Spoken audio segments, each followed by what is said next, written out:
nggak mungkin menemukan substansi soal. Jadi semua hal begitu diperdebatkan, timbul kemungkinan untuk menyelesaikan. Minimal kemungkinan untuk menyelesaikan. Demikian juga di depan pengadilan orang berdebat.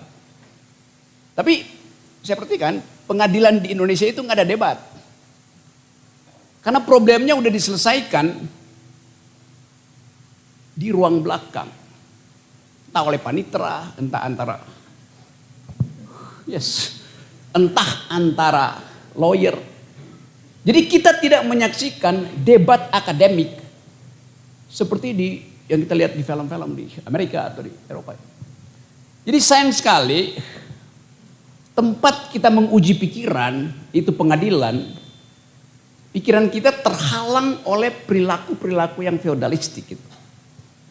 Itu kritik pertama tuh, supaya jangan ada dusta di antara kita tuh.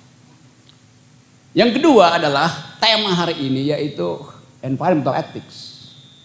Sesuatu yang tiba-tiba di dalam 2 dekade ini menjadi the only grammar in global politics. Satu-satunya grammar hari ini kalau Anda pergi seminar ke luar negeri, orang akan tanya, do you speak environmental ethics? Orang nggak tanya, do you speak financial market? Udah biasa itu. Tapi ethics yang disebut ethics sekarang diajukan untuk menguji, bisa nggak manusia itu diadili oleh pohon? Radical break ada di situ. Jadi bukan kita mengadili perselisihan lingkungan, tapi kita diadili oleh lingkungan. Kita yang diadili. Sekarang problemnya di mana kalau kita bikin kerusakan, lingkungan berhak untuk mengadili kita. Coba kita pikirkan. Do think the unthinkable. Karena data yang ada di dunia, jumlah kerusakan yang dibuat manusia sudah melampaui jumlah kerusakan dan kualitas kerusakan yang seharusnya dilakukan oleh alam. Alam merusak dirinya sendiri untuk menghidupkan kemungkinan baru. Tapi yang dirusak manusia tidak ada kemungkinan untuk dihidupkan lagi. Jadi problem radikal filosofi adalah kalau kita melakukan kerusakan pada alam, mestinya alam yang menghukum kita. Kita diadili oleh alam mestinya. Yang pertama, 3 hari lalu Menteri PUPR bilang begini,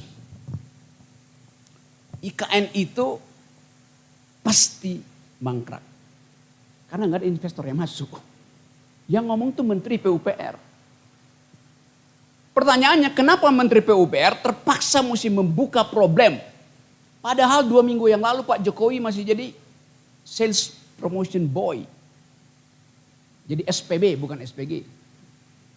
Untuk minta investor asing masuk ke Indonesia tuh. Jadi ada sesuatu terjadi di dalam proses pembuatan kebijakan. Kan itu terang-terangan menterinya Pak Jokowi mengatakan IKN itu adalah ilusi. Hal yang kita terangkan dari dulu. Dari PUPR bilang begini, masih ada problem dengan pembebasan tanah. Kan itu yang dia bilang kan. Jadi karena tanah secara legal belum bisa dialihkan untuk jadi lokasi IKN, maka IKN nggak mungkin diteruskan. Jadi problemnya problem legal, bukan problem etik.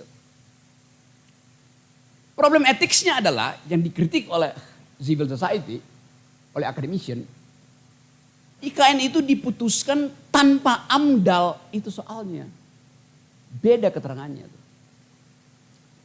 Kan Pak Jokowi putuskan IKN itu hendak kita bangun. AMDAL silahkan. Universitas di sekitar Kalimantan dasarnya. Nah sekarang 2 minggu lalu ada keputusan dari Uni Eropa untuk menghalangi semua produk Indonesia dan Malaysia yang datang dari proses deforestasi. Kan itu dalilnya kan. Tetapi kita nanti lihat secara teoritis sebetulnya masih ada problem. Semua kebijakan yang menyangkut aspek lingkungan bukan sekedar outputnya yang dinilai merusak atau tidak lingkungan, tapi proses memperoleh akses pada industri itu yang dipersoalkan. Misalnya ada perusahaan A, oke, output dan outcome dia adalah green friendly, environmentally friendly. Oke, tetapi waktu dia dapatkan tambang itu tidak melalui proses demokratis. Itu jatah, itu hasil bribery. Kan itu yang dipersoalkan, bukan sekedar outputnya, tapi proses memperoleh site itu, situs untuk menambang itu. Dan kita tahu di Indonesia cuma 4 orang yang bolak-balik kuasai nikel, kuasai sawit, kuasai segala macam, kan cuma itu kan. Nggak ada proses demokratis. Jadi pertama-tama yang mesti dipersoalkan, demokratikah proses memperoleh akses pada ekstraktif industri. Kalau kasus itu masuk di pengadilan lingkungan, apa itu ditanyakan? Kan enggak. Yang dipersoalkan adalah dispute antara masyarakat adat dengan pemodal. Yang dipersoalkan adalah dispute antara kebijakan lokal di kabupaten dengan hak masyarakat adat. Enggak dipersoalkan proses memperoleh hak-hak itu. Jadi saya mulai dari problem itu. Nanti kita bahas lebih lanjut. Saya balik dulu tadi pada ilustrasi dari Pak Arief tentang pohon yang ditebang. Satu waktu di Universitas Indonesia tempat saya ngajar, rektornya ngundang seluruh sivitas akademika, dosen, mahasiswa, satpam segala macam. Pada waktu itu musim kemarau, sehingga kekurangan air. Lalu rektor bilang, mari kita berdoa untuk minta hujan. Mari kita berdoa untuk minta hujan. Oke.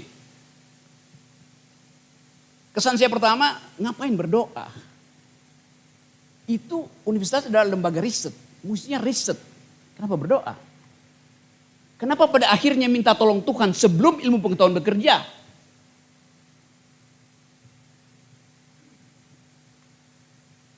Tuhan juga malas menolong. Ngapain doa-doa? Anda diberi fasilitas metodologi untuk meriset kenapa tidak ada hujan. Ajaib. Lain kalau yang bikin NU, Muhammadiyah, ya oke. Tapi ini Universitas Indonesia berdoa untuk turunnya hujan. Itu astaga namanya. Oke. Itu satu problem tuh. Tapi bukan itu intinya tuh. Rektor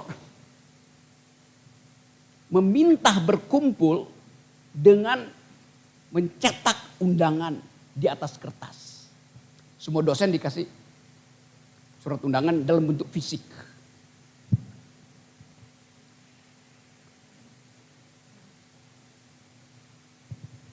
Untuk mencetak undangan berdoa itu kira-kira diperlukan pohon sebanyak yang diterangkan oleh Pak Arief tadi.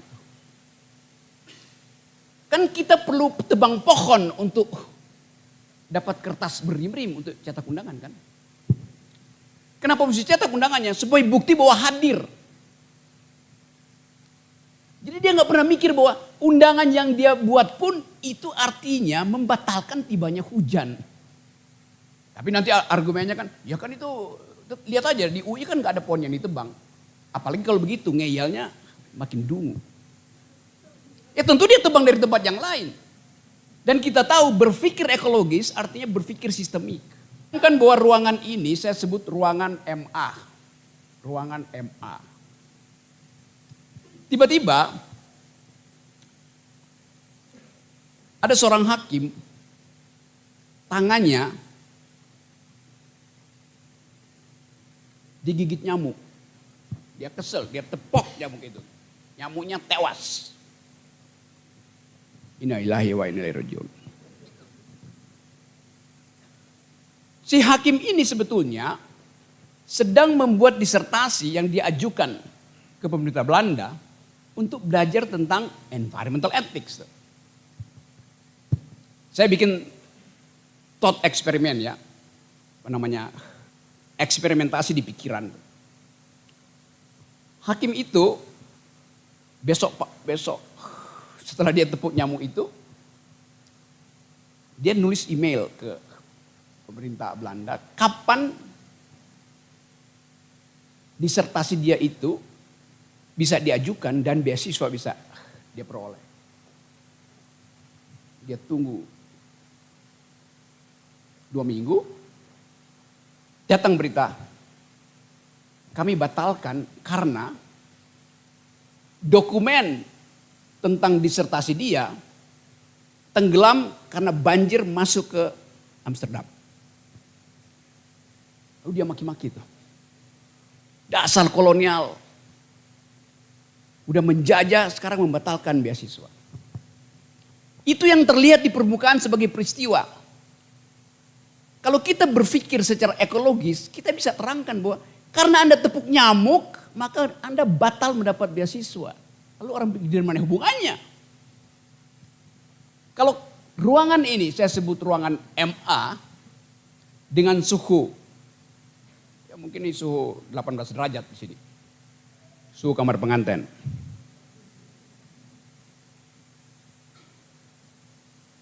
Begitu nyamuk itu ditepok dan dia tewas, suhu ruangan ini turun 0,00 sekian mikro Celsius. Logikanya di mana? Nyamuk itu memproduksi kalor karena metabolisme. Kalau dia meninggal, tewas si nyamuk, maka suhu ruangan ini turun 0,00 sekian pada derajat Celsius. Benar nggak?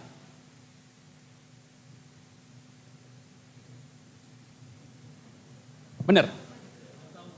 Ya? Pasti. Jadi jumlah kalor yang diproduksi oleh nyamuk nggak ada lagi, maka suhu ini turun. Kan kita bisa bagi rata-rata kan? Suhu 16 derajat ini dihasilkan oleh tukar tambah kalor yang kita produksi.